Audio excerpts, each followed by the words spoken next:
देव भगवान की जय। प्यारे कृष्ण कन्हैया लाल की जय।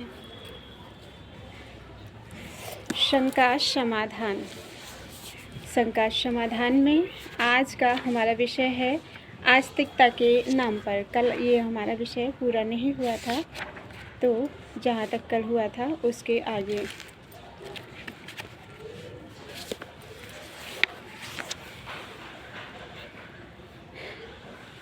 लेखक का दावा है कि जो वेद नहीं पढ़ा है वह धर्म नहीं जान सकता। उसी धर्म के बारे में कुछ भी कहने का क्या अधिकार। ब्रह्म वेदांतिक वेद्य है, अर्थात केवल वेदांत द्वारा जानने में आता है। लेखक महोदय तो वेदांताचार्य हैं, जान लिया ब्रह्म को। दूसरी ओर उन्होंने यह भी लिखा है कि सबरी, रैदास सभी संत ब्रह्म को जानने वाले हुए, बिना वेद पढ़े ये कैसे हो गए। सबरी ने कौन सा वेद पढ़ा था? रामकृष्ण परमहंस जी ने कब वेद पढ़ा? रैदास को भगवान ने संत बनाया था। सनातन धर्म के ठेकेदारों ने तो कदम कदम पर उनका विरोध ही किया था। आज ही कितने धर्माचार्य अपने यहाँ रविदास जयंती मनाते हैं। बहुत हुआ तो बेचारे कुछ एक हरिजन खजड़ी मजीरा बजाकर उनकी याद कर लेते हैं, या सरकारी प्रसारणों में उनका नाम सुनाई पड़ जाता है। संत रविदास की तो बात ही छोड़िए, काशी वालों ने तो गोस्वामी तुलसीदास जी तक को चैन से नहीं रहने दिया, जिसका अंतर साक्ष्य उनकी दोहावली में है। बासर ढासन के ढका, रजनी चहु दिस चोर, शंकर निजपुर राखिए, चितय सुलोचन कोर। अर्थात दिन में काशी के ठगों के धक्के और रात में चोरों का उपद्रव। हे शंकर जी, कृपा करके अपनी नगरी में इनसे मेरी रक्षा कीजिए। उनका दोष क्या था? केवल इतना ही कि उन्होंने देववाणी संस्कृत के स्थान पर जनभाषा हिंदी को अपनाया था। उनका विचार था कि भगवान के लिए महत्व भाषा का नहीं, प्रेम का होता है। का भाषा का संस्कृत, प्रेम चाहिए साँच। का भाषा का संस्कृत, प्रेम चाहिए साँच। काम जुआवे कामरी, काले करे कुमाच। इसके विपरीत लेखक ने अंग्रेजी का उदाहरण देकर कहना चाहा है कि Sanskrit is the symbol of Indian culture and civilisation. उन्हें पछतावा है कि हम इतनी संस्कृत नहीं जानते कि श्लोक गढ़ सकें। वैसे हम किसी भाषा के समर्थक या विरोधी नहीं हैं। भाषा तो विचार प्रकाशन का माध्यम मात्र है, किंतु कोई भाषा पवित्र है, कोई अपवित्र, यह वर्गीकरण असंगत है। यह भी ईमानदारी नहीं है कि हम बात करें हिंदी में, जिए खाएं हिंदी से, किंतु गौरव गाएं संस्कृत का। धर्म की तरह संस्कृत भाषा भी एक वर्ग द्वारा अपने कबीले तक सीमित कर दी गई। आज दशमी है तो कल एकादशी होगी ही, आप ऐसा नहीं कह सकते। पंडित जी के पास जाना ही होगा। यही कारण है कि लोग अंग्रेजी डेट से काम चलाने लगे। इसी तरह कचहरी में उर्दू प्रचलन में आई, हिंदी है, लोग दूसरी भाषाओं से काम चलाने लगे। ये भाषाएं राजभाषा बनने का गौरव पा गईं और सभी भाषाओं की जननी संस्कृत आपकी देववाणी। लेखक के अनुसार परमात्मा जिस भाषा में बोलता है वह वाणी भारतीय संविधान में संरक्षण पाने के बावजूद पुरानी और मृत भाषा के रूप में अंतिम सांस गिन रही है। बच्चे अधिक शुल्क देकर भी कॉन्वेंट में पढ़ते हैं, हिंदी अंग्रेजी स्कूलों में पढ़ते हैं, किंतु कोई भी अभिभावक छात्रवृत्ति, भोजन, वस्त्र आदि की सुविधा पाने पर भी अपने बच्चों को संस्कृत पाठशालाओं में पढ़ाना पसंद नहीं करते। वैज्ञानिक आविष्कारों का वर्णन इस भाषा में है ऐसा तो नहीं कहा जा सकता, किंतु यह नियम संस्कृत में अवश्य है कि कौन मंदिर में जा सकता है, कौन नहीं जा सकता है, कौन घर बना सकता है, कौन नहीं बना सकता, कौन संपत्ति रख सकता है, कौन नहीं रख सकता। ऐतरेय ब्राह्मण, जिसे भगवती श्रुति माना जाता है, में है कि शूद्रो अन्यस्य प्रेष्यः, कामोत्थाप्यः यथा काम बध्यः। अर्थात शूद्र दूसरों से अनुशासित होता है, वह किसी की आज्ञा से ही उठता बैठता है, उसे कभी भी पीटा जा सकता है। ऐसे नियम संस्कृत में अवश्य हैं। आदमी में घृणा का बीज बोने वाली, कर्म कांडों में समाज को जकड़ने वाली भाषा भी तो संस्कृत ही है। गोस्वामी तुलसीदास जी ने इन कर्मकांडों का समर्थन ना करके एक भगवान राम की भक्ति पर बल दिया था। वे जिस काशी में रहते थे वहाँ मुक्ति पाने के लिए कुछ लोग अपने को करवत अर्थात आरे से चीरते थे। वैसे भी काशी में देहांत का बड़ा महात्म्य बताया जाता है, किंतु इसे ना तो संत कबीर ने स्वीकार किया, ना गोस्वामी तुलसीदास जी ने। गोस्वामी जी के अनुसार काशी विधिवस तनु तजे, हठि तनु तजे प्रयाग, तुलसी जो फल सो सुलभ, राम नाम अनुराग। कर्मकांडी लोग तुलसीदास जी को केवल काठ की माला धारण करने वाला कहा करते थे, ज्ञान मार्गी उन्हें ज्ञान विहीन कहा करते थे, तो उपासना मार्गी भी उन्हें अपनाने को तैयार नहीं थे। कर्मठ कठमलिया कहे, ज्ञानी ज्ञान विहीन, तुलसी त्रिपथ बिहाई गो, राम दुआरे तीन दीन। भजन के नाम पर कई मार्ग प्रचलित हैं, जैसे कर्मकांड, ज्ञान मार्ग, उपासना मार्ग इत्यादि, जबकि भजन में कोई 10-20 मार्ग नहीं होते। भजन स्वयं एक मार्ग है, केवल एक आचरण है, दीनतापूर्वक एक परमात्मा के स्मरण में लग जाना। यही योगेश्वर श्री कृष्ण का भी निर्णय है कि योग में निर्धारित क्रिया एक ही है, और जो भजन के नाम पर अनेक क्रियाएं करते हैं वे अविवेकी हैं। गीता के अध्याय 2 के 41वें श्लोक में कहा गया है, लेखक ने अंतःकरण की शुद्धि तथा आत्मदर्शन के लिए यज्ञ, यज्ञोपवीत, ब्रह्म स्वरूपा, संध्या गायत्री, सूर्यार्घ, दान, प्राणायाम, यम, नियम आदि और सत्यनारायण की कथा तक का उपयोग बताया है। इनमें से अहिंसा, सत्य इत्यादि यम तथा शौच, स्वाध्याय आदि नियम तो अंतःकरण को शुद्ध कर सकते हैं, क्योंकि ये क्रियाएं मानसिक हैं। स्मृति के साथ इन क्रियाओं को करने से मन का निरोध होता है, अन्यथा माला तो अभ्यास बस भी घूमती रह सकती है। माला तो कर में फिरे, जीभ फिरे मुख माहि, मनवा तो चहुँ दिस फिरे, यह तो सुमिरन नाही। अस्तु इन मानसिक क्रियाओं में भी परमात्मा की सतत स्मृति जरूरी है, तभी आत्मशुद्धि संभव है। किंतु बाहर वेदी बनाकर यहाँ की वस्तु उठाकर वहाँ रखने से या अग्नि में कुछ जलाने से मन का निरोध नहीं होगा। मन का निरोध क्यों होगा? प्रवृत्ति मूलक क्रियाओं से मन का निरोध आज तक किसी का ना हुआ है और ना होगा। मन के संयम के लिए एकांत देश का सेवन, हर ओर से सिमटकर परमात्मा के ध्यान में लगना अपरिहार्य है। यह आत्मदर्शन की विधि है। सूर्य को जल देना आत्मदर्शन की विधि नहीं है। सूर्य को उस युग जमाने में जल देते थे जब 7 घोड़ों की बग्गी पर सवार होकर उदयाचल से अस्ताचल की सीमित यात्रा करते करते पसीने से लथपथ हो जाते थे, और जब उनकी पत्नी उनका तेज नहीं सह पाती थी, जिसके उदय के समय राक्षस चारों ओर से घेर लेते थे। अब इन पौराणिक रूपकों में निहित सत्य को कोई बताता नहीं, लोगों की रुचि इनमें नहीं रही। अब सूर्य को जल पिलाकर या जलाशयों को दीप दिखाकर आत्मदर्शन की आशा ना करें। सनातन के नाम पर विश्व के लोगों को क्या आप यही सिखाना चाहेंगे? सत्यनारायण व्रत में 2-4 ऊटपटांग कहानियों के माध्यम से श्रोता के मन में कदाचित यह बात बैठ भी जाए कि सत्य एवं नारायण की एक परमात्मा, सत्य एवं नारायणः कि एक परमात्मा ही सत्य है, तब तक कथा समाप्त हो जाती है। यह तो बताया नहीं जाता कि उस परमात्मा की प्राप्ति का आचरण कहाँ से आरंभ करें। जिसमें क्रिया बताई ही नहीं गई, उस कथा का क्या उपयोग। रही बात यज्ञोपवीत और गायत्री से शुद्ध होने की, इस संबंध में आश्रम की एक पुस्तिका में विस्तार से द्रष्टव्य है। यहाँ केवल इतना कहना चाहेंगे कि आत्मशुद्धि का यह तरीका क्या केवल हिंदुओं तक सीमित है? क्योंकि विश्व के अन्य लोगों को आप हिंदू बनाएंगे नहीं, वह तो आपके अनुसार भगवान ही बना सकते हैं। और हिंदुओं में भी केवल 30% लोगों को यज्ञोपवीत और गायत्री से शुद्ध होने का अधिकार है। शेष 70% शूद्रों तथा विश्व के सभी लोगों को आत्मशुद्धि का दूसरा रास्ता ढूंढना होगा। विश्व के मानव मात्र को बिना किसी भेदभाव के वेद के ऋषि आह्वान करते हैं। शृण्वन्तु विश्वे अमृतस्य पुत्राः बिना किसी भेदभाव के योगेश्वर श्री कृष्ण सबके लिए आत्मदर्शन की एक ही विधि बताते हैं, तो आप अलग से क्यों गढ़ रहे हैं? क्या भगवान राम कृष्ण शिव इन विधियों से परिचित नहीं थे जो आप बता रहे हैं?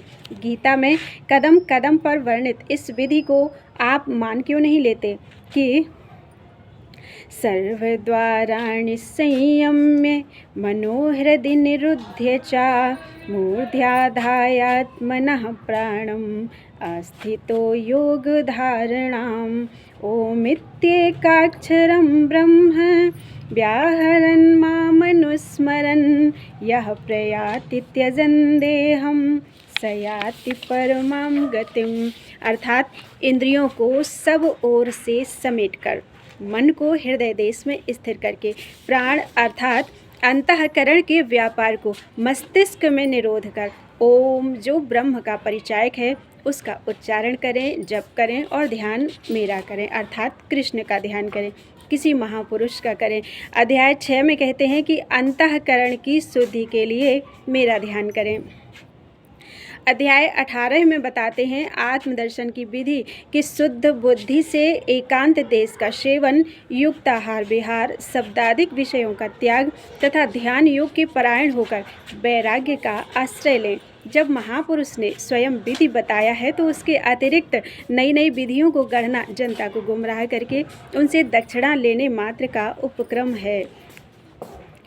गोस्वामी जी का बड़ा स्पष्ट विचार है कि मति की रति गति भूति भलाई, जब जेहि जतन जहाँ जेहि पाई, सो जानव सत्संग प्रभाऊ, लोकहु वेद न आन उपाऊ। अर्थात सद्बुद्धि, कीर्ति, परम गति, ऐश्वर्य और कल्याण, इतनी वस्तुओं को जिसने जब भी पाया उसे सत्संग का परिणाम जानना चाहिए। इनकी प्राप्ति का दूसरा कोई उपाय ना वेद में है ना लोक में। जब कल्याण का दूसरा कोई उपाय वेद में नहीं है तो आप गौ और ब्राह्मण की पूजा से परम गति किस वेद से सिद्ध कर रहे हैं? ओम हरे।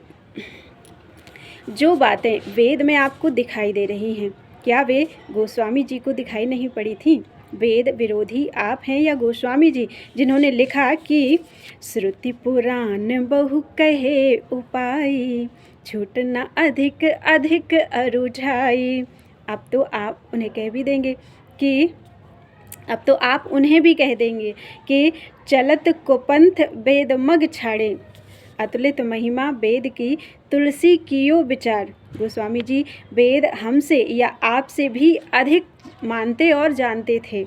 लिखी हो वेद में कोई बात, किंतु गोस्वामी जी का विचार है कि श्रुति सिद्धांत इहै उर्गारी, भजिए राम सब काज विसारी। सब ओर से सिमटकर एक परमात्मा में श्रद्धा का स्थिरीकरण, यही वैदिक अवधारणा है। सब सब कर मत खगनायक एहा, करिए राम पद पंकज गे नेहा। तो आप भागेंगे कभी देवी की पूजा की ओर तो कभी लक्ष्य चंडी यज्ञ की ओर।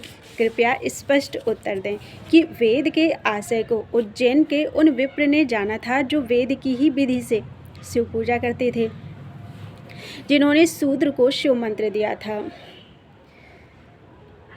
एक बार हर मंदिर जपत रहे शिव नाम, वह शूद्र शिव मंदिर में घुसकर बैठा था। या आज के लोग वेद के आशय को जानते हैं, जिन्होंने शूद्र के प्रवेश पर काशी में शंकर जी का दूसरा मंदिर बना लिया। जो कहते हैं धर्म की जय हो, लेकिन मंदिर में जाना मत। जाएंगे ही नहीं तो धर्म सीखेंगे कहाँ से? प्राणियों में सद्भावना हो किंतु हमें छूना मत, यह कैसी सद्भावना है? सांप न छूते, बिच्छू ना छूते, किंतु आदमी को स्पर्श ना करे। विश्व का कल्याण हो किंतु समुद्र पार करना मत। धर्म के नाम पर लोक और वेद में वर्णित क्रियाओं का मूल्यांकन भी गोस्वामी जी ने किया है। तीर्थाटन साधन समुदायी, जोग विराग ज्ञान निपुनाई, नाना कर्म धर्म व्रत दाना, संयम दम जप तप मखनाना, भूत दया द्विज गुरु स्योकाई, विद्या विनय विवेक बड़ाई, जहाँ लगे साधन वेद बखानी, सब कर फल हरि भगति भवानी। वेद वर्णित इन सभी साधनों का फल है हरि भगति, और सो रघुनाथ भगति श्रुति गाई। श्रुति में एक परमात्मा की भक्ति का गायन हुआ है, किंतु भक्ति मिलेगी कहाँ? इन साधनों में, पुस्तक में? कहते हैं नहीं। भगति तात अनुपम सुख मूला, मिलई जो संत होई अनुकूला। धर्म से विरति, धर्म वैराग्य प्रधान है। निज निज धर्म निरत श्रुति नीति, श्रुति की नीति पर अपने अपने धर्म के अनुसार चलने का परिणाम बताते हैं। यही कर फल पुण्य विषय विरागा। मुख्य ध्येय इन कर्म कांडों को करना नहीं है, मन में विषयों के प्रति वैराग्य लाना है। इसके पश्चात भगवान के चरणों में समर्पण, पूर्ण विरक्ति। संपूर्ण रामचरितमानस में गोस्वामी जी ने एक ही कर्म पर बल दिया, किंतु आप घूम फिरकर अनेक क्रियाओं की पैरवी अवश्य करेंगे। कभी कहेंगे कि यह तो सत्संगति की महिमा में कहा गया है, कर्म कांड की निंदा नहीं, तो कभी भक्ति की महिमा का वर्णन मानकर पुनः अनेक क्रियाओं की ओर भागेंगे। गोस्वामी जी का स्पष्ट आदेश देखें। नर विधि कर्म अधर्म, बहुमत शोक प्रद सब त्यागहूँ। नर विधि कर्म अधर्म, बहुमत शोक प्रद सब त्यागहु। विश्वास कर कह दास तुलसी, राम पर अनुरागहु। लेखक का आक्षेप है कि हम गीता का मनमाना अर्थ करते हैं, किंतु गोस्वामी जी की भाषा तो सरल हिंदी है, इसे तो सब समझते हैं। यहाँ गोस्वामी जी कहते हैं कि अनेकों कर्म, अनेकों मत, यही सब अधर्म है, और अधर्म का नाश हो, यह तो लेखक भी कहते हैं ये शोकप्रद है, इनका त्याग करो। फिर करें क्या? केवल एक कर्म, श्री राम जी के चरणों में प्रेम। लेखक की पुस्तिका का उपशीर्षक है चलत कुपथ वेद मग छाड़े, किंतु उन्होंने स्पष्ट नहीं किया कि गोस्वामी जी वेद मग किसे मानते हैं और कुपंथ क्या है। आइए गोस्वामी जी के ही शब्दों में देखें। श्रुति सम्मत हरि भगति पथ, संयुत विरति विवेक। तेहि न चलहि नर मोह बस, कल्पहि पंथ अनेक। उत्तरकांड का 100वां दोहा है ये। श्रुति सम्मत पथ क्या है? क्या लेखक की गौ भक्ति, ब्राह्मण भक्ति, संध्या गायत्री भक्ति, सत्यनारायण भक्ति, सूर्य भक्ति, या कौन सी भक्ति श्रुति सम्मत है? गोस्वामी जी कहते हैं केवल हरि भक्ति, एकमात्र परमात्मा की भक्ति, यही वेद मग है, और केवल एक मग है। नान्यः पंथा विद्यते अयनाय, कोई दूसरा मार्ग है ही नहीं। इस एक के अतिरिक्त जो अनेक पथ, अनेक साधन, अनेक रास्तों की कल्पना करते हैं, गोस्वामी जी के अनुसार वही कुपंथी हैं। विचार करें कि चलत कुपंथ की अर्धाली कहाँ लगेगी। गोस्वामी जी ने इसका प्रयोग अपनी दीनता निवेदन के संदर्भ में किया था। वे अपने में दोष ढूंढते थे, किंतु उनके मानस की कथा बाँचने वाले कतिपय विद्वान इसे दूसरों पर ही मरने का उद्योग कर रहे थे। लेखक ने इस बात को बहुत उछाला है कि जन्मना जायते शूद्रः वाला श्लोक अत्रि स्मृति का नहीं है। हमने कैसे कह दिया? अतः उनकी जानकारी के लिए हम इतना और बताना चाहेंगे कि अत्रि स्मृति अभी तक मौखिक तथा यत्र तत्र हस्तलिखित रूप में है और उसकी श्लोक संख्या पर मतैक्य नहीं है। अत्रि के नाम से यह श्लोक किसी महात्मा ने ही बताया था, परंतु यह स्मृति मुद्रित रूप में देखने में नहीं आई है। अतः इस श्लोक को समीक्षा से पृथक किया जा सकता है, किंतु इतनी सी बात से जन्मना जाति व्यवस्था प्रमाणित हो गई क्या? इसी क्रम में उन्होंने ध्यान दिलाया है कि ब्रह्म शब्द से ब्रह्मज्ञ बनता है, ब्राह्मण नहीं बन सकता।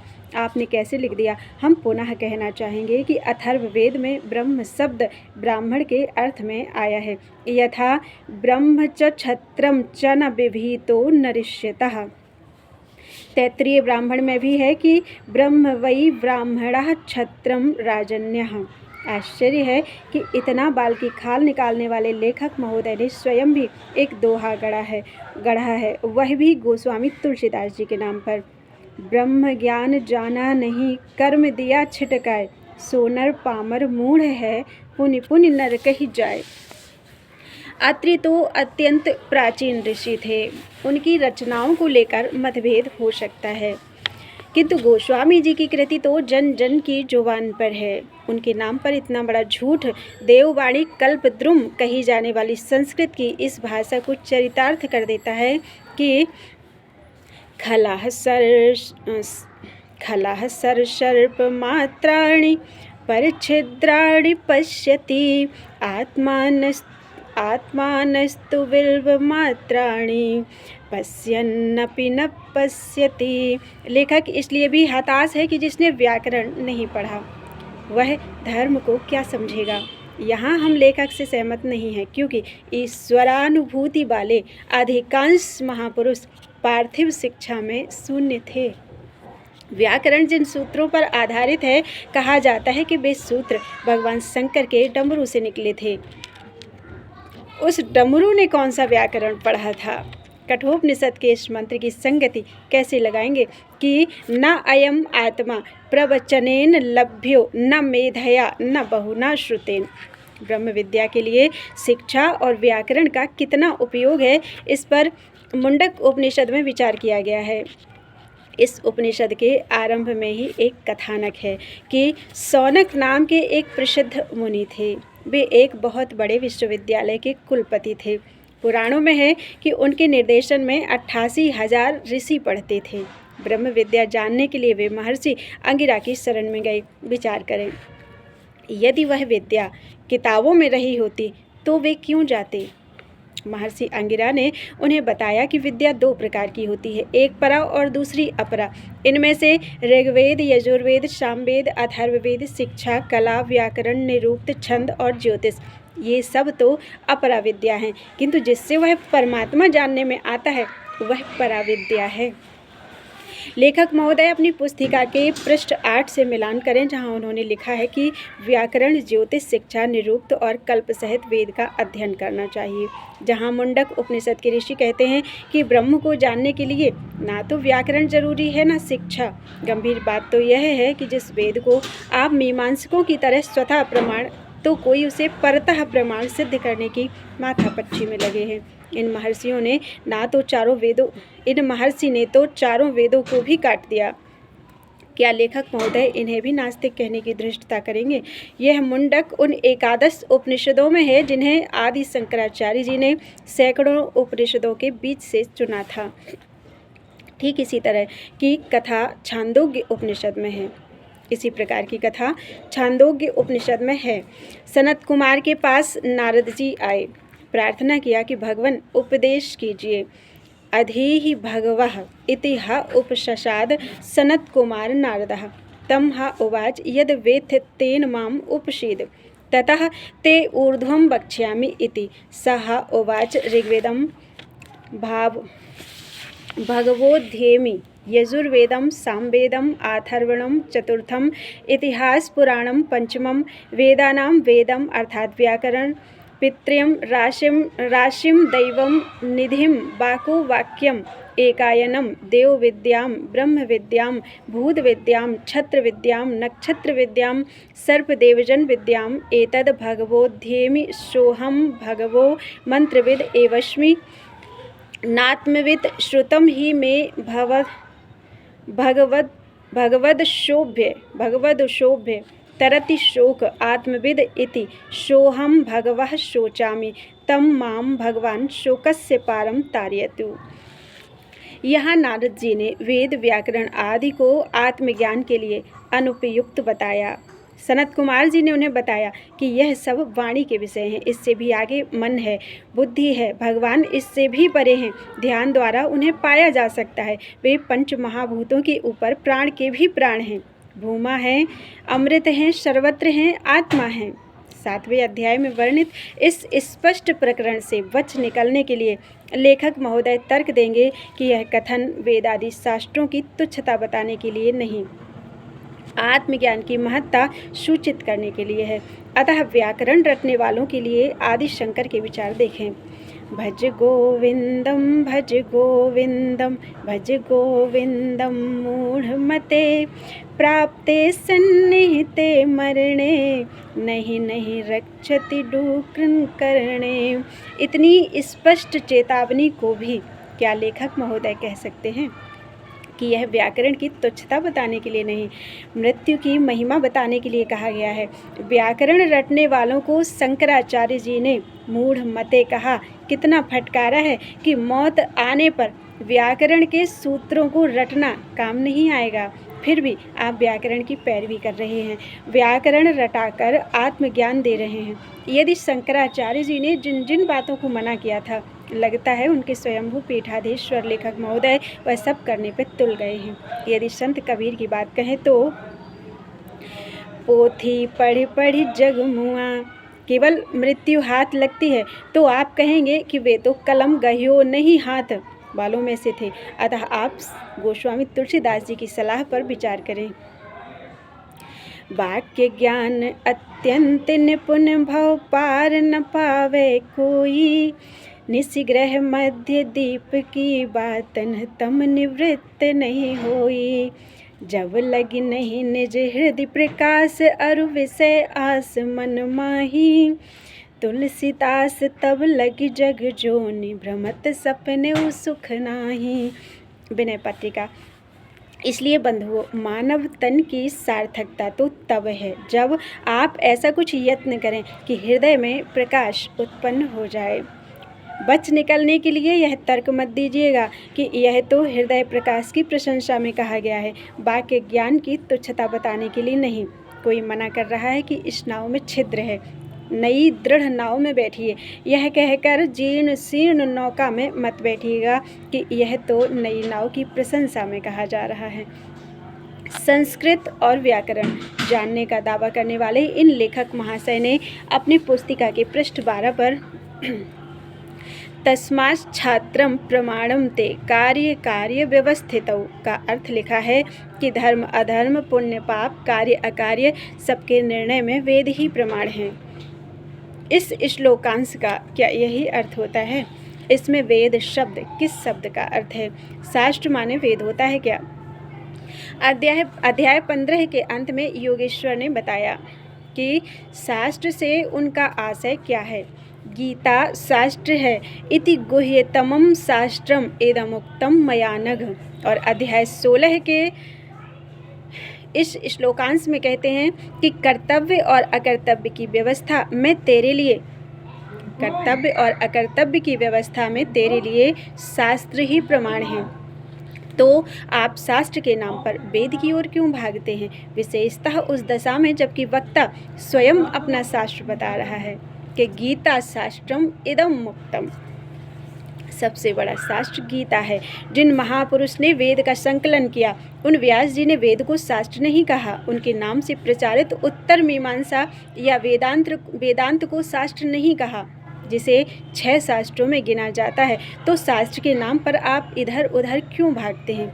महाभारत भीष्म पर्व के 43वें अध्याय में व्यास जी ने लिखा है, गीता सुगीता कर्तव्याः। कहीं आप इसे गीता की स्तुति न मान ले। अन्य शास्त्रों के संचय को अनावश्यक बताया। किम अन्य शास्त्र विस्तरैः, होते हों अनेक शास्त्र किंतु सर्वशास्त्रमयी गीता कहकर व्यास जी ने अपना निर्णायक मत दे दिया। तो आप गीता को अपना शास्त्र क्यों नहीं मान लेते? वेद का नाम लेकर उस वेदांत दर्शन की ओर क्यों भागते हैं, जिसके पहले अध्याय में ही धर्म बताया गया है कि शूद्र को ब्रह्म विद्या या वेदाध्ययन का अधिकार नहीं है, और प्रमाण दिया गया है स्मृतियों का। श्रवणाध्ययनादि प्रतिषेधात स्मृतेश्च। आदि शंकराचार्य जी ने भी अनेक धर्म ग्रंथों के बीच गीता का ही नाम लिया है। गेयम गीता नाम सहस्रम, गायन योग्य है तो गीता। सहस्र नाम का अर्थ विष्णु सहस्र नाम की पुस्तक नहीं है, बल्कि उस परमात्मा के हजारों असंख्य नाम हैं। उनमें से किसी नाम का गायन अर्थात जप। भगवद गीता किंचिद धीता, जिसने गीता को थोड़ा भी पढ़ लिया है। आगे कहते हैं कि यम उसका क्या कर लेगा। पढ़ने के लिए यदि किसी ग्रंथ की उन्होंने सिफारिश की तो वह थी गीता। आप भी उनके निर्देशों को मानें और गीता को ही धर्मशास्त्र घोषित कर एकता के सूत्रधार बने। विद्वान प्रवर का तर्क है कि वेद में यज्ञों का वर्णन है जिसे करना धर्म है। यहाँ हम लेखक के शब्दों को उद्धृत करना चाहेंगे जिससे यज्ञ संबंधी उनकी अवधारणा स्पष्ट हो सके। वे लिखते हैं कि यज्ञ विहित और अविहित दो प्रकार का होता है। अविहित यज्ञ वह है जो जीवन में हम सब करते रहते हैं, जैसे मुख में ग्रास डालना, आटे में पानी डालना इत्यादि। किंतु विहित यज्ञ वह है जिसमें मंत्रोच्चारण पूर्वक अग्नि में आहुति डाली जाती है। वह आहुति सूर्यमंडल में जाती है। सूर्यमंडल से वर्षा द्वारा वनस्पतियों में, अन्न में और प्राणियों के वीर्य में आती है। उसी से प्राणियों की उत्पत्ति होती है।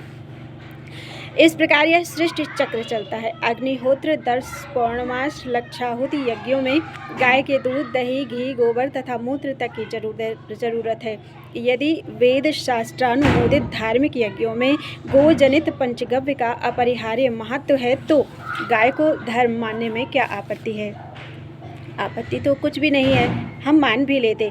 किंतु यज्ञ में पंचगव्य लगने से गाय धर्म हो गई तो यज्ञ में तो बहुत सी वस्तुओं का प्रयोग होता है। यज्ञ में समिधा लगती है तो पेड़ को धर्म मान लें। जो तिल दशांग भी लगता है उसे धर्म क्यों नहीं मान लेते? यज्ञ में शहद लगता है तो मधुमक्खी को धर्म मानने से क्या आपत्ति है? गाय से 5 नहीं कई वस्तुएं मिलती हैं। गोबर, मूत्र और दूध, दूध का ही रूपांतरण दही और घी है। छेना भी बना सकते हैं, यह तो उसके प्रयोग हैं। उसके चमड़े और हड्डी तक का उपयोग है। किंतु पंचगव्य जैसे विशिष्ट आविष्कार की चर्चा गीता में तो कहीं नहीं है। गाय का दूध निस्संदेह पौष्टिक है। आधा किलो तक भी दूध लेने वाली गाय संरक्षणीय है। शिशुओं के रूप में कल का भारत इन्हीं पर निर्भर है। इसे राष्ट्रीय पशु घोषित किया जाना चाहिए, किंतु उसे धर्म स्वरूपा न बनाएं, क्योंकि आपके पराशर स्मृति में है कि शूद्र यदि कपिला गाय का दूध पीता है तो नरक जाएगा। 70% बच्चों के लिए तो गाय नरकदात्री बन गई। जिसके लिए धर्म स्वरूपा होती हो वह जाने। आश्रम की पुस्तिका में हमने गाय की उपयोगिता से इनकार नहीं किया है, हमने अस्वीकार किया है उसकी धार्मिकता को। गाय की पूंछ पकड़ाकर वैतरणी तारने की कुप्रथा को। आश्रम की उस पुस्तिका में यह भी नहीं लिखा है कि गो शब्द का अर्थ सर्वत्र इंद्रिय ही होता है। उस पुस्तक में है कि मानस में 70 बार गाय और उसके पर्यायों का प्रयोग है, जिनमें 17 बार गाय पशु रूप में उदाहरण मात्र है, 13 बार मूल्यवान संपत्ति के रूप में है और 40 बार गो शब्द इंद्रिय अर्थ में है।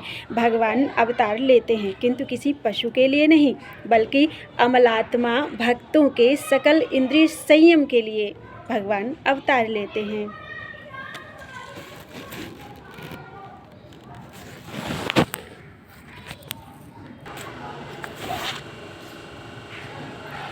आटे में पानी मिलाना, मुख में ग्रास डालना या अग्नि में कोई वस्तु जलाना, यह कौन सा यज्ञ है? गीता में योगेश्वर श्री कृष्ण ने एक ही यज्ञ की 13-14 क्रियाओं को अध्याय 4 में बताया, किंतु इन यज्ञों की चर्चा नहीं की। लगता है योगेश्वर श्री कृष्ण अग्निहोत्र, 10 पौर्णमास आदि यज्ञ नहीं जानते थे, अन्यथा वे गीता में इसकी चर्चा अवश्य करते।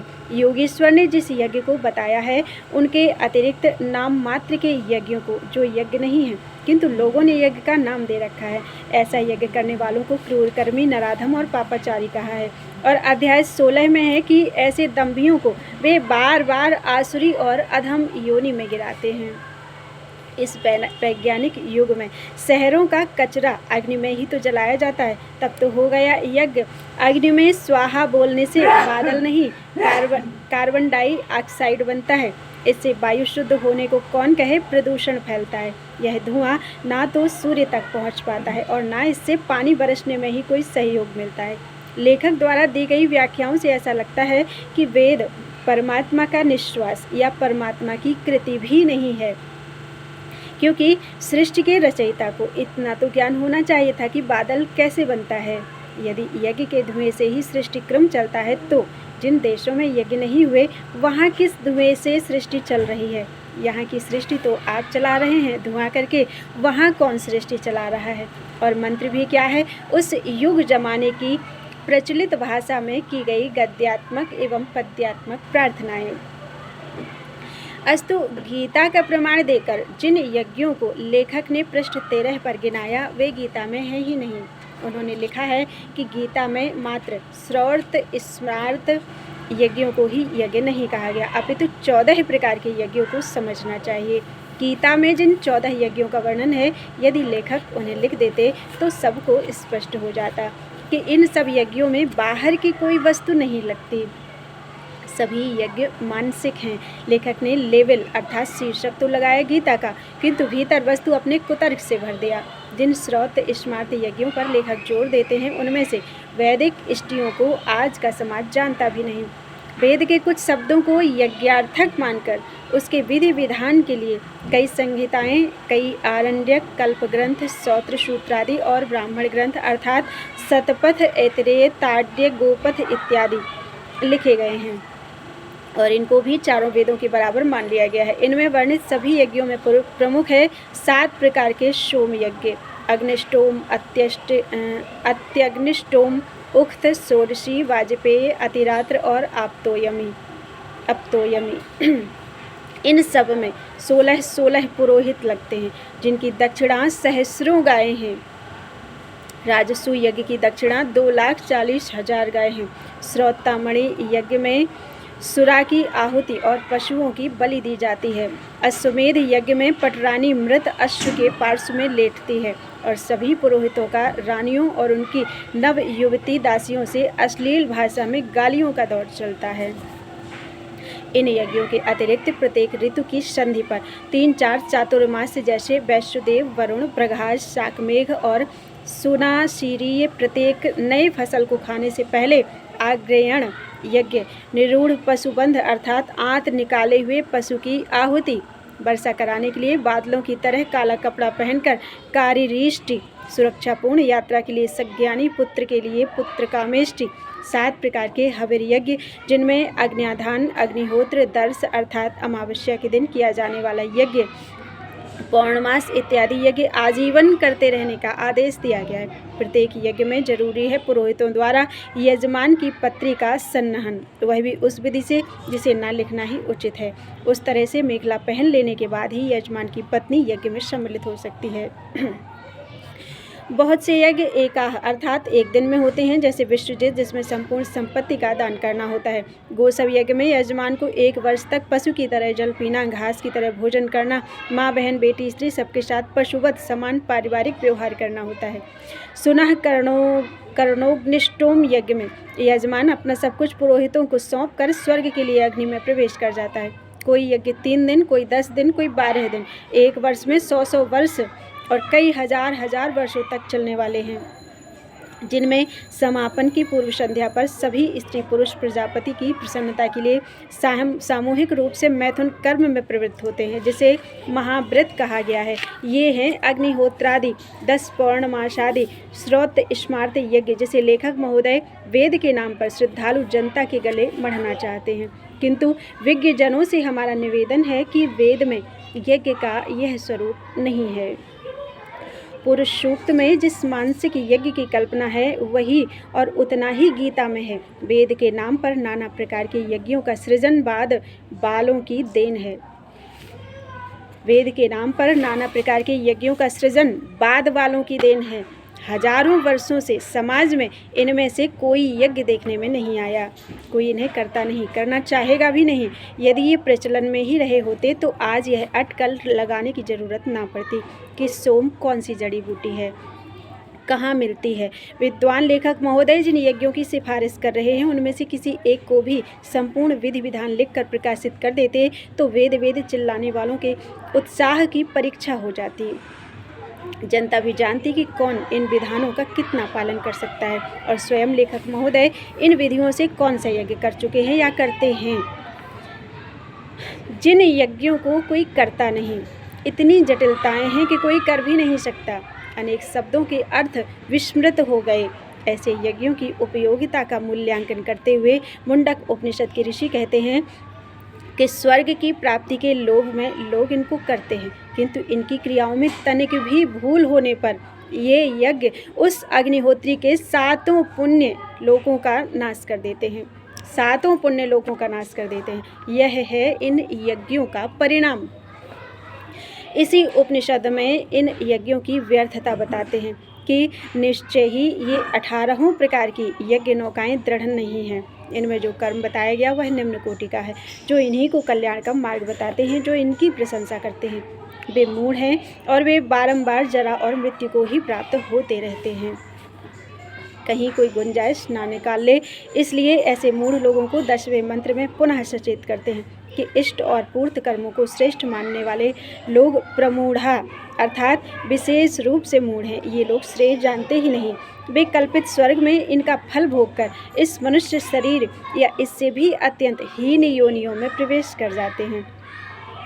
पाते हैं। आश्चर्य है कि अद्वैत को लक्ष्य मानने वाले स्वर्ग का अस्तित्व स्वीकार करते हैं और उसी की प्राप्ति के लिए कर्म कांडों की पैरवी करते हैं। अच्छा तो यह होता कि ओम हरे वास्तविक यज्ञ बताया जाए, जैसा कि गीता में है। उसमें हवन भी है, श्वास प्रश्वास में हवन, संकल्पों का हवन। उस यज्ञ का परिणाम मोक्ष है, जिसे शरीर रहते ही प्राप्त करना है। उस यज्ञ को करने का अधिकार मानव मात्र में है। उस यज्ञ को करने का अधिकार मानव मात्र को है। भौतिक द्रव्यों से होने वाले यज्ञ को योगेश्वर ने अति अल्प बताया है, अत्यल्प बताया है, तुच्छ बताया है। तो आप वह यज्ञ क्यों नहीं करते जिसका परिणाम अनंत है।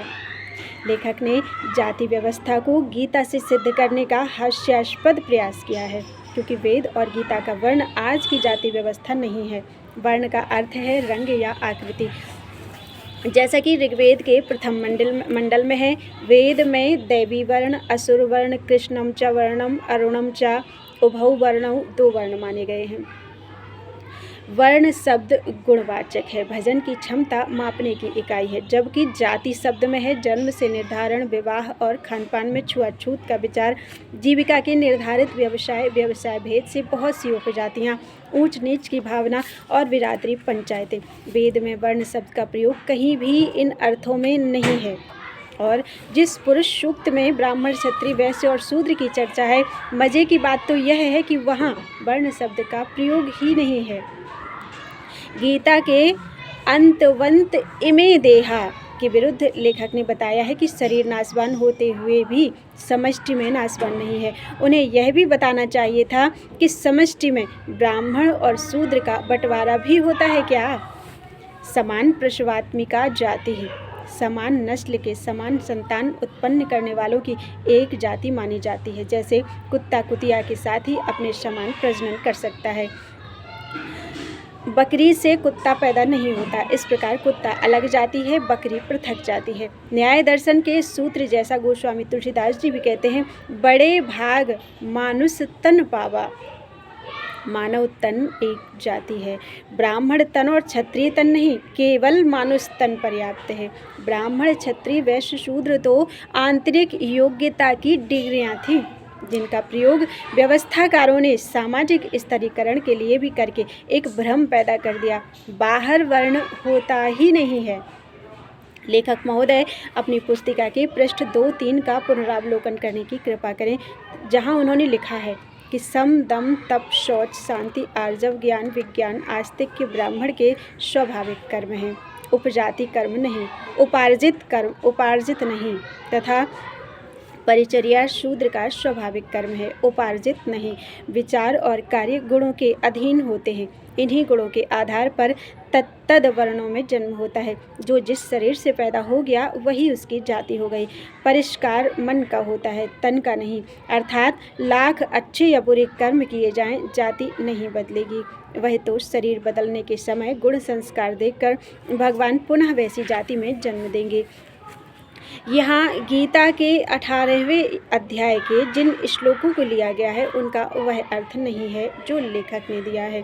श्लोक में ब्रह्म कर्म स्वभावजम, छात्रम कर्म स्वभावजम, वैश्य कर्म स्वभावजम और शूद्रस्यापि स्वभावजम।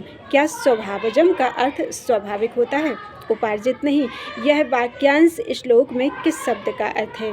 स्वभावजम का अर्थ है स्वभाव से उत्पन्न। समासांत समासांत ज का अर्थ है जायमान, पैदा हुआ या उद्भुत, जैसे जलज, अंडज इत्यादि। फिर आप जैसे संस्कृत के धुआंधार विद्वान से ऐसी गलती कैसे हो गई? हम इस पर विचार करना चाहेंगे कि लेखक ने स्वभाव से उत्पन्न के स्थान पर जानबूझकर स्वाभाविक क्यों लिखा और उपार्जित नहीं क्यों जोड़ा। वह कहना क्या चाहते हैं कि स्वाभाविक अर्थात जन्मजात, जन्म के साथ साथ जिसका निर्धारण हो गया, जिसे बदला नहीं जा सकता, जैसे प्रकाश सूर्य का सहज गुण है, अर्जित नहीं। जलना अग्नि का सहज गुण है, अर्जित नहीं। इस प्रकरण में लेखक ने ब्राह्मण, क्षत्रिय, वैश्य और शूद्र का कर्म तो बताया, किंतु इन श्लोकों से पहले का एक श्लोक छोड़ दिया जिसमें बताया गया है कि ब्राह्मण, क्षत्रिय, वैश्य या शूद्र का कर्म कैसे निर्धारित होता है। कोई प्रकरण जहाँ से आरंभ होता है वहाँ से लेना चाहिए। प्रमाण से पलायन कब तक करेंगे? वह श्लोक इस प्रकार है। ब्राह्मण क्षत्रिय विषाम शूद्राणां च परन्तप कर्माणि प्रविभक्तानि स्वभाव प्रभवैर्गुणैः। स्वभाव प्रभवै का क्या अर्थ होता है? वही जो स्वभावजम का होता है। प्रभवः का अर्थ है उत्पन्न होने वाला, जन्म से नहीं, स्वभाव से उत्पन्न। स्वभाव से उत्पन्न गुणों द्वारा इन चारों के कर्म बांटे गए। बांटने का पैमाना है गुण और बंटने वाली वस्तु है कर्म। कर्माणि प्रविभक्तानि, कर्म बांटे गए हैं, ना कि मनुष्य। स्वभाव बदलता रहता है। यदि स्वभाव कभी बदला ही न जा सकता तो मानव तन की सार्थकता ही क्या है? यदि यह जन्म लेने से ही निर्धारित होता तो उस जाति में पैदा होने वाले सभी लोगों में एक समान गुण पाया जाता, जैसे सभी ब्राह्मण ज्ञान विज्ञान संपन्न होते, किंतु ऐसा नहीं पाया जाता। मनुस्मृति में है कि केवल जाति के नाम पर जीने वाला और केवल नाम से ब्राह्मण कहलाने वाला ब्राह्मण भी राजा की ओर से धर्म का प्रवक्ता हो सकता है, किंतु शूद्र कभी नहीं हो सकता। क्यों? जाति में जन्म यदि स्वभाव से बने गुणों के आधार पर भगवान ने दिया था तो निर्धारित कर्म उससे क्यों नहीं हुए? क्या भगवान से भी भूल होती है? वास्तव में ऐसा कुछ नहीं है। स्वभाव और गुणों में परिवर्तन करना हर मनुष्य के वश में है। महर्षि बनने में वाल्मीकि का स्वभाव ही तो बदला था। तुलसीदास जी स्वभाव बदलने से ही गोस्वामी बन गए। योगेश्वर श्री कृष्ण भी स्वभाव और गुण को परिवर्तनशील मानते हैं। गीता के अध्याय 14 में है, रजस्तमश्चाभिभूय सत्वं भवति भारत, रजः सत्वं तमश्चैव तमः सत्वं रजस्तथा। अर्थात रजोगुण और तमोगुण को दबाकर सत्वगुण बढ़ता है, सत्व और रज को दबाकर तमोगुण तथा सत्व और तमोगुण को दबाकर रजोगुण बढ़ता है। अर्थात तीनों गुणों में से किसी को भी घटाया बढ़ाया जा सकता है। गुणों में परिवर्तन होता है। 20वें श्लोक में बताते हैं कि पुरुष शरीर की उत्पत्ति का कारण रूप इन तीनों गुणों को लांघकर जन्म मृत्यु से मुक्त होकर अमृत तत्व को प्राप्त करता है,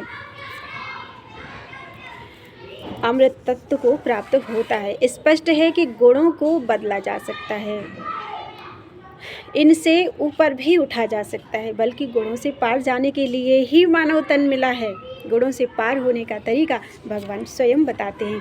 माम चयो अव्यभिचारेण भक्ति योगेन सेवते सगुणान् समतीत्यैतान् ब्रह्म भूयाय कल्पते। अर्जुन, जो कोई भी अव्यभिचारिणी अर्थात अनन्य भाव से भक्ति पूर्वक मेरा स्मरण करता है वह इन तीनों गुणों को भली प्रकार लांघ जाता है और ब्रह्म को प्राप्त करने के योग्य हो जाता है। जब इसी शरीर में इसी जीवन में तीनों गुण बदल सकते हैं तो वर्ण क्यों नहीं बदलेगा? गुण पर ही तो वर्ण आधारित था। अतः एक ही जन्म में हर व्यक्ति क्रमशः शूद्र से वैश्य, वैश्य से क्षत्रिय, क्षत्रिय से ब्राह्मण बन सकता है और अव्यभिचारिणी भक्ति द्वारा गुणों को पार कर लेने पर आदि शंकराचार्य की तरह उद्घोष कर सकता है कि न ब्राह्मण न क्षत्रिय न वैश्यो न शूद्रश्च चिदानंद रूपो शिवो केवलो हम। वह तीनों गुणों और तज्जन्य चारों वर्णों से ऊपर उठकर स्वरूप की स्थिति प्राप्त कर सकता है, कर लेता है। योग दर्शनकार भी स्वभाव को परिवर्तनशील मानते हैं। वृत्ति सारूप्य मितरत्र, जैसी वृत्ति जैसा स्वभाव वैसा पुरुष। मनुष्य जो करता है वही उसका स्वभाव बन जाता है। अंग्रेजी में है कि style is the man himself. पूज्य महाराज जी कहा करते थे, गुण स्वभाव त्यागे बिना दुर्लभ परमानंद। सिद्ध है कि गुण और स्वभाव बदले जा सकते हैं, त्यागे भी जा सकते हैं, अस्तु वर्ण में परिवर्तन स्वतः सिद्ध है। लेखक के अनुसार पूर्व जन्मों के कर्मजन्य संस्कारों तज्जन्य गुणों को देखकर भगवान ब्राह्मण, क्षत्रिय, वैश्य या शूद्र के शरीर में जन्म देते हैं। विचारणीय है कि इस प्रकार ना तो ईसाई जन्मता है, ना मुसलमान जन्मता है, ना पारसी, जैन, बुद्ध या सिख ही इस प्रकार से पैदा होता है। क्या सृष्टि भर में केवल भारत और भारत में ही मुट्ठी भर हिंदुओं को इन 4 जातियों में जन्माने के लिए भगवान की कोई अलग सी व्यवस्था है? अपनी पुस्तिका के पृष्ठ 2 पर लेखक ने लिखा है कि तमोगुण की प्रधानता से शूद्र की रचना की, जो गीता के विरुद्ध है, क्योंकि तमोगुण की अधिकता होने पर मूढ़ योनियों में, कीट पतंगादि तिर्यक योनियों में जन्म मिलता है। यदि तमोगुण की अधिकता में मरने वाले भारत के शूद्र ही बनने लगे तो कीट पतंग कौन बनेगा? फिर तो सृष्टि का एक अंग अधूरा ही रह जाएगा। गीता के अध्याय 4 के 31वें श्लोक में है कि यज्ञ ना करने वालों को मानव शरीर मिलता ही नहीं, यह लोक मिलता ही नहीं, और लेखक महोदय शूद्र को यज्ञ का अधिकार मानते ही नहीं, तो शूद्र पैदा कैसे हो गए और आगे इन विचारों को मनुष्य तन भी कैसे मिलेगा? जैमिनी की पूर्व मीमांसा में है कि अग्निहोत्र और वैदिक यज्ञों के लिए शूद्र का अधिकार नहीं है। तैत्तिरीय संहिता में है कि शूद्रो मनुष्याणाम अश्व पशूनाम तस्मात् शूद्रो यज्ञेन वक्लृप्तः। जैसे पशुओं में घोड़ा वैसे मनुष्यों में शूद्र है, शूद्र यज्ञ के योग्य नहीं है। तांडव महाब्राह्मण में है कि तस्मात् शूद्र बहुपशुर यज्ञियो विदेवो नहीं तम कांचन देवतानुसृज्यन्त तस्मात् पादावनेज्यम नातिवर्धते पत्तो ही सृष्टः। अर्थात शूद्र भले ही उसके पास बहुत से पशु हों, यज्ञ करने के योग्य नहीं है, वह देव विहीन है, उसके लिए किसी देवता की रचना नहीं की गई, क्योंकि उसकी उत्पत्ति पैरों से हुई है। यह है आपका वैदिक साहित्य। क्या यही भगवती श्रुति है? क्या यही अपौरुषेय व्यवस्था है? नहीं, श्रुति यह नहीं है। श्रुति का आशय भगवान श्री कृष्ण ने जाना था। गीता के अध्याय 9 में 32वें श्लोक से तुलना करें, जहाँ भगवान कहते हैं कि स्त्री, पुरुष, वैश्य, शूद्रादि तथा कोई पाप योनि क्यों न हो, मेरी शरण होकर परम गति को ही प्राप्त होता है। यहाँ शूद्र को शरण देने वाला देवता भी है। भजन का एक जैसा अधिकार सबको है और परिणाम में एक जैसी परम गति का विधान सबके लिए है। भगवान ने कोई भेदभाव नहीं बनाया। लेखक का दावा है कि स्मृतियों में या प्राचीन ग्रंथों में किसी जाति के साथ पक्षपात नहीं किया गया है। आइए देखें कि इस पंक्ति में कितनी सच्चाई है। वैश्यों के लिए तैत्तिरीय संहिता में है, वैश्यो मनुष्याणाम गावः पशूनाम तस्मात् आघा अन्नधानादध्य सृज्यन्त तस्माद् भूयांसो अन्येभ्यः। अर्थात मनुष्यों में वैश्य और पशुओं में गाय अन्य लोगों के उपभोग की वस्तुएं हैं। वे भोजन के उद्देश्य से उत्पन्न किए गए हैं, इसी से संख्या में अधिक हैं। क्षत्रियों के लिए है कि कोई कार्य आरंभ करने से पूर्व उन्हें किसी ब्राह्मण से आज्ञा लेना चाहिए। एक ब्राह्मण बिना राजा के रह सकता है, किंतु ब्राह्मण के बिना एक राजा का भी काम नहीं चल सकता। मनुस्मृति में है कि 10 वर्ष का ब्राह्मण और 100 वर्ष का क्षत्रिय दोनों को पिता पुत्र समझना चाहिए। दोनों में ब्राह्मण पिता है, पूज्य है। अब उन सुविधाओं का भी अवलोकन करें। लेखक के अनुसार जिनके लिए मनुस्मृति में लिखा बताया गया है कि जन्मना ब्राह्मणो ज्ञेयः, अर्थात ब्राह्मण जन्म से होता है। क्योंकि लोग प्रश्न कर सकते हैं कि आपका आचरण, तब एक ही उपाय है कि हम जन्म से होते आए हैं। तैत्तिरीय संहिता में है कि ब्राह्मण ऐसा देवता है जिन्हें हम प्रत्यक्ष देख सकते हैं। शतपथ ब्राह्मण में लिखा है कि देवता 2 प्रकार के होते हैं। देवता तो देवता हैं ही, ब्राह्मण भी जो पवित्र ज्ञान का अर्जन करते और पढ़ाते हैं मानव देवता हैं। मनुस्मृति में है कि यदि ब्राह्मण चोरी भी करता है तो धार्मिक राजा उसे दंड ना दे, क्योंकि राजा की मूर्खता से ही वह ब्राह्मण भूख से कष्ट पा रहा है। दंड के स्थान पर राजा को चाहिए कि उसके परिवार के भरण पोषण के लिए राज्य की ओर से वित्तीय व्यवस्था कर दे। अन्य अध्यायों में है कि ब्राह्मण किसी भी जाति की स्त्री को रख सकता है, किंतु कोई दूसरी जाति ब्राह्मण कन्या से विवाह करे तो दोष है। मंत्रों से शुद्ध करके ब्राह्मण मांस तक खा पी सकता है, वह देव भोजन है, सनातन विधि है। मनुस्मृति में है कि संपूर्ण संसार का स्वामी ब्राह्मण होता है। संसार का अर्थ क्या केवल भारत होता है?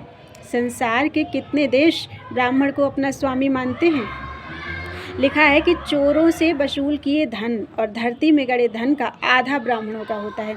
यज्ञ के लिए ब्राह्मण किसी का भी धन लूट सकता है, किंतु जो पापात्मा ब्राह्मण का धन हरता है उसे मरने पर गीधों का छोड़ा घृणित पदार्थ खाने को मिलता है। यह किसी वर्ग की सुरक्षा व्यवस्था नहीं है तो क्या है? यह धर्म है क्या? लेखक ने आपत्ति किया है कि स्मृतियों को आपने कानून या व्यवस्था कैसे कह दिया? यह तो सनातन धर्म है। आप ही विचार करें कि जिन नियमों से मनुष्य का खान पान, शादी विवाह, रहन सहन, पढ़ाई लिखाई, गोद लेना, व्यवसायों का निर्धारण, समझौता, संपत्ति के मुकदमे, दंड राज्य द्वारा दिए जाते हों, वह कानून नहीं, व्यवस्था नहीं तो और क्या है? जिनसे मनुष्य के बाह्य क्रियाकलापों का नियमन होता है, जिन्हें राज्य लागू करता है, वह कानून नहीं तो और क्या है? धर्म आंतरिक अनुशासन के नियम हैं। लेखक ने सफाई दी है कि दंड देने के प्रश्न पर मनुस्मृति में शूद्रों की तुलना में ब्राह्मणों के प्रति कम कठोर नहीं है, क्योंकि उसमें है कि ब्राह्मण यदि मदिरा पीता है तो उसे खौलती हुई मदिरा तब तक पिलाई जाए जब तक वह मर न जाए। किंतु आप विचार करें तो पाएंगे कि यह कोई दंड है ही नहीं। इस प्रकार के एक भी व्यक्ति के दंडित होने का प्रमाण संपूर्ण इतिहास में नहीं है। आपने विचार किया है कि क्यों? क्योंकि यह ऐसा दंड है जिसे कभी दिया ही नहीं जा सकता। मदिरा, स्प्रिट तथा पेट्रोल ऐसी वस्तुएं हैं जिन्हें कभी खौलाया ही नहीं जा सकता। ये उड़ जाएंगी, जल जाएंगी, इनमें आग लग जाएगी। आज भी बहुत से ब्राह्मण मदिरा का सेवन करते हैं, शराब के सरकारी ठेके लेते हैं, किंतु उन्हें यह दंड देकर सनातन धर्म के पालन की कोई सोच भी नहीं सकता।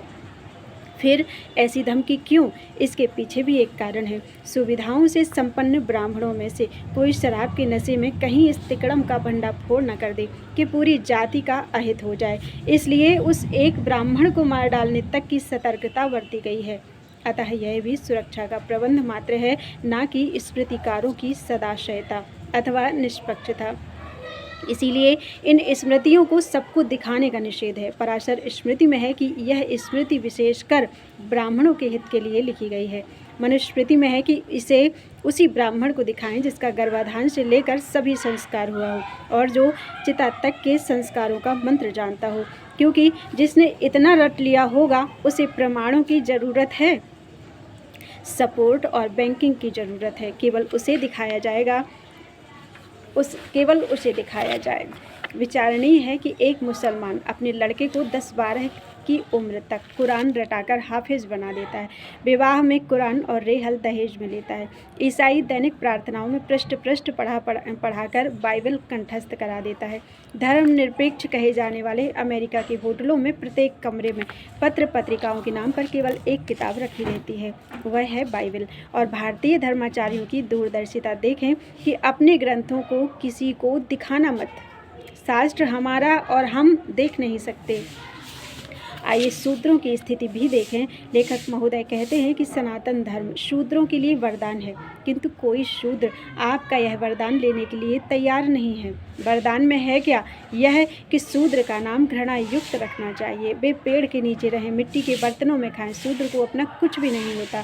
धन पाकर शूद्र ब्राह्मण को ही सताता है, इसलिए शूद्र का धन ब्राह्मण वे रोक टोक ले सकता है। मनुस्मृति में है कि ऐसा धर्म विधि, यह धर्म विधि है, यही धर्म है तो कौन शूद्र इसे मानता है। मनुस्मृति के 10वें अध्याय में है कि जीवन निर्वाह के लिए शूद्र अन्य जातियों की सेवा कर सकता है, किंतु स्वर्ग के लिए, लोक और परलोक दोनों के लिए वह ब्राह्मण की ही सेवा करें। ब्राह्मण को चाहिए कि उस शूद्र को जूठा अन्न, सारहीन अन्न खाने को दे, पुराना वस्त्र, फटा ओढ़ना और बिछौना दे। ऐसी व्यवस्था में रहते हुए जब शूद्र यह ख्याति अर्जित कर ले कि बड़ा अच्छा सेवक है, तो वह स्वर्ग जाता है। लिखा है कि ब्रह्मा ने ब्राह्मण की सेवा के लिए ही शूद्र की सृष्टि की है। दास्यायैव ही सृष्टो असौ ब्राह्मणस्य स्वयं भुवा। आज वे सेवा ले रहे हैं। ब्रह्मा की आज्ञा के विपरीत आज शूद्र अच्छा पहनते, खाते और रहते हैं। उन्हें फिर से पेड़ों के नीचे रहने और फटा पुराना पहनने को बाध्य नहीं किया जा सकता। लेखक महोदय का तर्क था कि शूद्र को अध्ययन से कोई लाभ मिलने वाला नहीं है, तो वे निरर्थक क्यों पढ़ेंगे। आज उन्होंने हर किताब पढ़कर रख दिया, आपका संविधान तक बना डाला। स्मृतियों के अनुसार शूद्र को कभी न्यायकर्ता नहीं होना चाहिए था। आज वे जज हैं। शासन में भाग लेने के लिए चुनाव लड़ा तो पासवान इत्यादि रिकॉर्ड मतों से विजयी हुए। रूढ़िवादी, दकियानुसी, अंध परंपराएं धराशायी हो गईं, किंतु कुछ लोग अभी भी प्रतिगामी अवशेषों से चिपक कर बैठे हैं। कहते हैं जाति धर्म है। इसी व्यवस्था की सहचरी आश्रम व्यवस्था भी थी, उसे पुनर्जीवित करने की इन्हें कोई चिंता नहीं है। यदि जाति व्यवस्था ही सनातन थी तो घर क्यों छोड़ा, सन्यासी क्यों हो गए। आज शूद्र आंदोलन कर रहे हैं कि सवर्ण जातियाँ आर्य हैं, भारत के बाहर से आई हैं, उन्हें भारत से बाहर चला जाना चाहिए। मौर्य, कुर्मी जैसी कई वैश्य जातियों ने ब्राह्मणों की पूज्यता को तिलांजलि दे दिया। अधिकांश ब्राह्मण भी जन्मना पूज्यता के पक्ष में नहीं हैं। क्षत्रिय सोचने में लगे हैं कि क्या करें। फिर कितने हिंदू जाति व्यवस्था को धर्म कहने के लिए आपके साथ हैं। कदाचित उनसे भी कम लोग आपके साथ बचे जिन्हें आप मुट्ठी भर मुसलमान कहते हैं। घृणामूलक व्यवस्थाओं को पढ़कर शूद्र इतने बौखलाए हैं कि वे बौद्ध, ईसाई, मुसलमान या कुछ भी बनते जा रहे हैं, जहां उन्हें समानता का प्रलोभन दिया जा रहा है। पहले इन जा रहे लोगों को आश्वस्त कर लें, इन्हें संतोष दे लें, फिर अपनी पूज्यता मनवाते रहिएगा, क्योंकि जब हिंदू ही नहीं बचेगा तो कौन आपको पंडित कहेगा। अर्ध तजहि बुध सर्वस्व जाता। युगदृष्टा गोस्वामी जी की इस सलाह पर विचार करें। जलचर वृंद जाल अंतर्गत होत सिमटि एक पासा, एक ही एक खात लालच वस नहीं जानत निज नासा। कहा विनय पत्रिका का ये दोहा चौपाई जो भी है। कहा जाता है कि लंका के सम्रांगण में जब लक्ष्मण को शक्ति लगी और सुषेण वैद्य की विश्वसनीयता पर किसी ने संदेह व्यक्त किया, तो राम ने कहा था कि सुषेण वैद्य हैं और वैद्य धर्म से विमुख नहीं हो सकते। इसी प्रकार धर्माचार्यों से हमारा निवेदन है कि भारत की यह भोली भाली निरक्षर जनता उनसे आशावान है, उसे गलत ना बताया जाए, गुमराह ना किया जाए। इसी प्रकार ब्राह्मण बंधुओं को भी सोचना चाहिए कि वे उन ऋषियों के वंशज हैं जिन्होंने समाज का नेतृत्व किया था। उसी गौरवशाली विरासत के साथ उन्हें सामाजिक विघटन को बचाने के लिए भी प्रस्तुत हो जाना चाहिए। लेखक महोदय ने कतिपय प्रश्न उठाकर धार्मिक भ्रांतियों के निराकरण का एक अवसर प्रदान किया। एतदर्थ हम उनके आभारी हैं। कदाचित किसी बिंदु को हम समझा ना पाए हों तो कभी आश्रम में पधारें। इतने समीप रहते हुए भी स्वयं ना पधार कर डाक द्वारा विरोध पुस्तिका भेजने के द्राविणी प्राणायाम की क्या आवश्यकता थी। रही बात आप द्वारा शास्त्रार्थ आह्वान की, तो घर में बैठकर शास्त्रार्थ की बात करना आपको शोभा नहीं देता। शास्त्रार्थ परायण जिन आदि शंकराचार्य जी की आप नकल करना चाहते हैं, वे भारत भर में स्वयं पैदल घूमकर शास्त्रार्थ करते थे। फिर आजकल मौखिक वाद विवाद की अपेक्षा लिखित प्रश्नोत्तर अधिक प्रामाणिक माना जाता है और मौखिक शास्त्रार्थ के स्थान पर यह रास्ता स्वयं आपने चुना है। फिर शास्त्रार्थ की धौंस क्यों? यदि आमने सामने प्रश्न परिप्रश्न ही करना है तो अपनी गली से थोड़ा बाहर निकलें। दिल्ली, कलकत्ता, बम्बई, मद्रास, कश्मीर जैसे स्थलों में यह आयोजन रख लें। निर्णायकों के पैनल में हर जाति के विद्वानों, प्रोफेसरों, कुलपतियों, राजनेताओं को रख लें जिन्हें इस धर्म में रहना है, जिन्हें इस धर्म में जीना है। उनकी उपस्थिति में ही शास्त्रार्थ होना उचित है। उसकी एक सुनिश्चित रूपरेखा प्रकाशित करें। यदि केवल शंका समाधान ही करना है तो कभी आश्रम में तो आश्रम में कभी पधारे सदैव स्वागत है। बोलिए गुरुदेव भगवान की जय। ओम।